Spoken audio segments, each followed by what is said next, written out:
Hi, my name is Carl Weiland. I am one of the owners here at Weiland Doors. Recently, I traded with a customer a Weiland Fiberglass personnel door for an FRP door from a competitor. So now I get to do experiments to see what I can learn about it. Corrosive liquid and vapor. Keep away from skin and eyes. Watch me saw, scrape, and tear this door apart and learn the differences that make Weiland FRP doors the best in the world.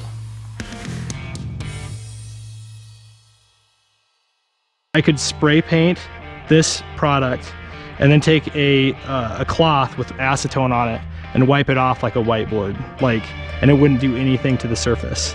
But this, I believe, just from the look of it, it looks like this was post-applied paint.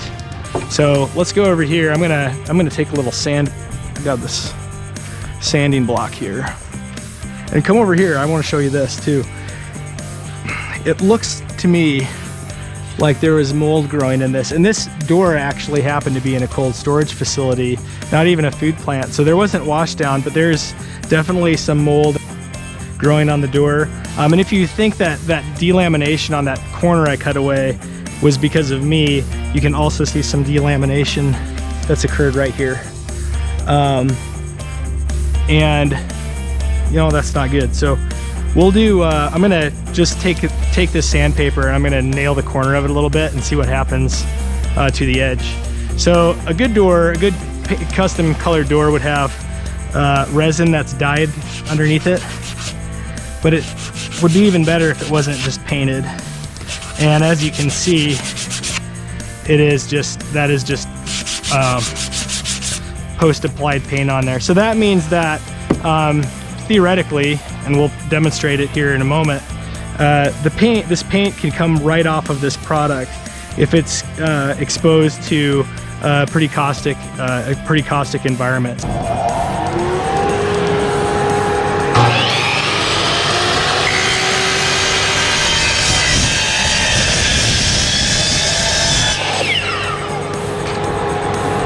If I put this resin transfer molded frame into a bath with this sample, we're going to see a difference between how these products react to the chemicals and how this sample door, the specimen that we have here, reacts to the chemicals.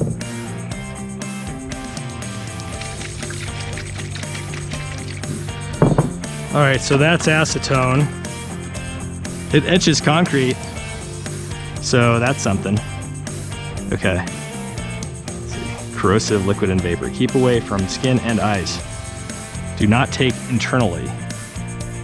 Okay, so that's avoid breathing the vapor. Okay. I have acetone. I also have muriatic acid. It's 37% hydrochloric acid. I'm not going to pour that inside the building because we don't have proper ventilation. So we're gonna have a tote of that outside so that we can set a sample of this door in that as well. And just to be sure so that you know that we're using the same thing for both, we'll get them set in there. And we're literally going to wait 2 minutes right here as we go, and I'll draw these samples out just so you can see I'm not cheating. They're all taking a bath together. Well, let's take a look at our samples. So again, these four here, they were in muriatic acid, 37% hydrochloric acid. And upon inspection, it actually, it's funny, it turned the resinous part of the fiberglass green, but it didn't do anything at all to the actual gel coat. The gel coat still looks perfect on our samples. It's really kind of the contrast there is almost pretty dramatic when you look at where the gel coat line is. So on the sample here, you can see that there was some mild discoloration. If you look really close, you can see that the tan, or this light brown color almost turned almost like a bluish hue, just for effect.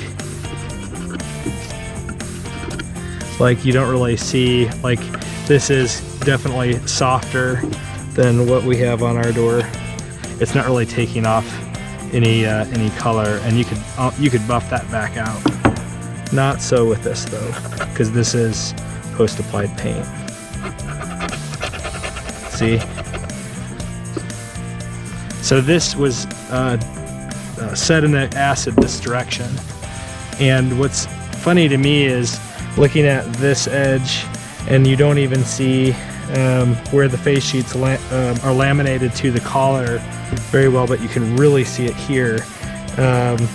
This clearly, when this was set in the acid, this was clearly very stressful on this door. You can see the whole face sheet here was wanting to peel itself away, and if you look here as well, there's starting to be some cracking occurring along there that wasn't there prior. So this was you can kind of see in the light maybe a little bit.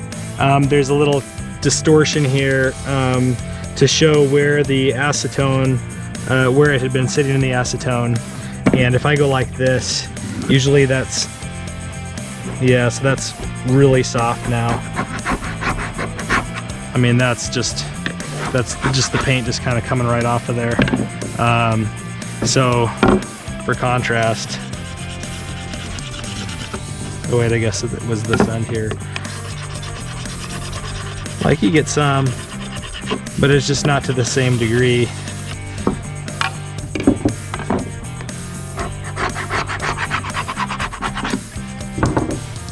So anyway, so there you have it.